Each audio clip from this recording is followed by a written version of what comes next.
The Burgess Animal Book for Children by Thornton W. Burgess. Chapter 39, Piggy and Hardshell. All the way to school the next morning, Peter Rabbit did his best to guess who it might be that they were to learn about that day. Old Mother Nature said that he's related to someone who lives in Farmer Brown's barnyard, said Peter to himself. Now who can it be? But try as he would, Peter couldn't think of anyone. He asked Jumper the Hare if he had guessed who it could be. Jumper shook his head. I haven't the least idea, said he. You know I seldom leave the Green Forest, and I never have been over to that barnyard in my life, so of course I don't know who lives there. Danny Meadow Mouse and Whitefoot the Wood Mouse were no wiser, nor was Johnny Chuck. But Chatterer, the red squirrel, it was plain to see, was quite sure he knew who it was. Chatterer had been over to Farmer Brown's so often to steal corn from the corn crib that he knew all about that barnyard and who lived there. But though Peter and the others teased him to tell them, he wouldn't. So when Old Mother Nature asked who had guessed to whom she had referred, Chatterer was the only one to reply. I think you must have meant the pig, who's always rooting about and grunting in that barnyard, said he. Your guess is right, Chatterer, she replied, smiling at the little red-coated rascal. And this morning I will tell you a little about a relative of his who doesn't live in a barnyard, but lives in the forest, as free and independent as you are. It is Piggy the Peccary, known as the collared peccary, also called wild pig, musk hog, Texas peccary, and javelina. He is a true pig and in shape resembles that lazy fat fellow in Farmer Brown's barnyard when he was little. You would know him for a pig right away if you should see him. But in every other way excepting his habit of rooting up the ground with his nose, he is a wholly different fellow. For one thing, his legs, though short, are more slender, and he is a fast runner. There isn't a lazy bone in him, and he is too active to grow fat. His head is large and his nose long, and his tail is almost no tail at all. It is just a little rounded knob, as if he had at one time had a tail and then had it been cut off. His hair is coarse and stiff, the kind of hair called bristles. From the back of his head along his back the bristles are long and stout. They are black at the tips so that he appears to have a black back. When Piggy is angry, he raises these long bristles so that they stand straight up, and this gives him a very fierce appearance.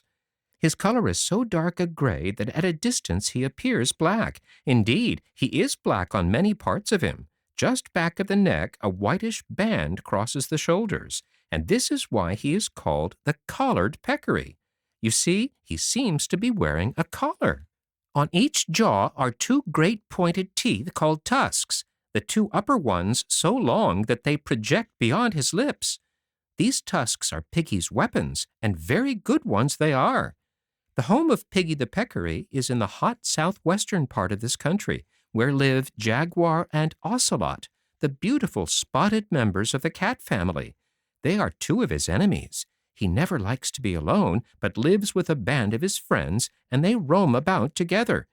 He is found on the plains and among low hills, in swamps and dense forests, and among the thickets of cactus and other thorny plants that grow in dry regions. Plenty of food and shelter from the hot sun seem to be the main things with Piggy. What does he eat? Asked Peter Rabbit. Old Mother Nature laughed. It would be easier, Peter, to tell you what he doesn't eat, said she. He eats everything eatable, nuts, fruits, seeds, roots and plants of various kinds, insects, frogs, lizards, snakes, and any small animals he can catch. Sometimes he does great damage to gardens and crops planted by man. He delights to root in the earth with his nose, and often turns over much ground in this way, searching for roots good to eat. On the lower part of his back he carries a little bag of musky scent, and from this he gets the name of musk hog. While as a rule he wisely runs from danger, he is no coward, and will fight fiercely when cornered. His friends at once rush to help him and surround the enemy, who is usually glad to climb a tree to escape their gnashing tusks. However, he is not the fierce animal he has been reported to be, ready to attack unprovoked. He will run away if he can. Mr. and Mrs. Peccary have 2 babies at a time. This is the last of the hoofed animals, and the last but one of the land animals of this great country. So you see, we are almost to the end of school. This last one is perhaps the queerest of all. It is Hardshell the armadillo, and belongs to the order of Edentata, which means toothless. Do you mean to say that there are animals with no teeth at all?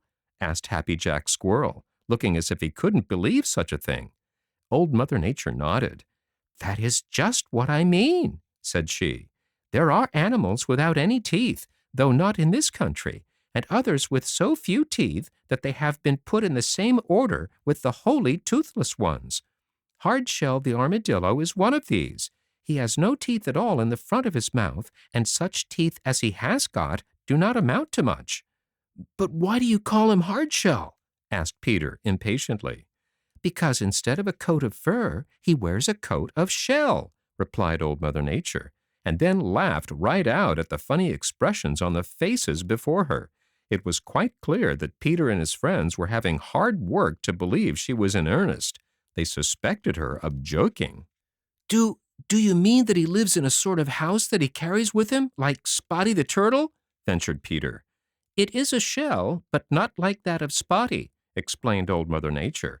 Spotty's shell is all one piece, but the armadillo's shell is jointed so that he can roll up like a ball.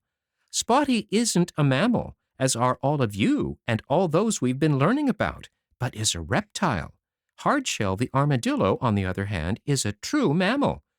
Well, all I can say is that he must be a mighty queer-looking fellow, declared Peter. He is, replied Old Mother Nature. He is about the size of Unc' Billy Possum, and if you can imagine a pig of about that size with very short legs, a long tapering tail, feet with toes and long claws, and a shell covering his whole body, the front of his face, and even his tail, you will have something of an idea what he looks like. He lives down in the hot southwest where Piggy the Peccary lives. His coat of shell is yellowish in color and is divided in the middle of his body into 9 narrow bands or joints. Because of this, he is called the 9-banded armadillo. In the countries to the south of this, he has a cousin with 3 bands and another with 6. Hardshell's head is very long, and he carries it pointed straight down. His small eyes are set far back, and at the top of his head are rather large, upright ears. The shell of his tail is divided into many jointed rings so that he can move it at will. His tongue is long and sticky. This is so he can run it out for some distance and sweep up the ants and insects on which he largely lives. His eyesight and hearing are not very good, and having such a heavy, stiff coat, he's a poor runner. But he is a good digger. This means, of course, that he makes his home in a hole in the ground. When frightened, he makes for this, but if overtaken by an enemy, he rolls up into a ball and is safe from all save those with big and strong enough teeth to break through the joints of his shell.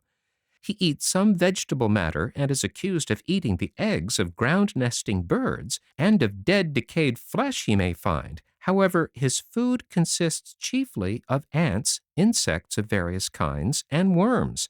He is a harmless little fellow, and interesting because he is so queer.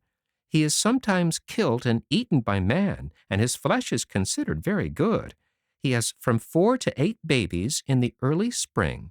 The baby armadillo has a soft, tough skin instead of a shell, and as it grows, it hardens until by the time it is fully grown, it has become a shell. Now, this finishes the lessons about the land animals or mammals. There are other mammals who live in the ocean, which is the salt water which surrounds the land, and which, I guess, none of you have ever seen. Some of these come on shore, and some never do. Tomorrow I will tell you just a little about them, so that you will know something about all the animals of this great country, which is called North America. That is, I will if you want me to.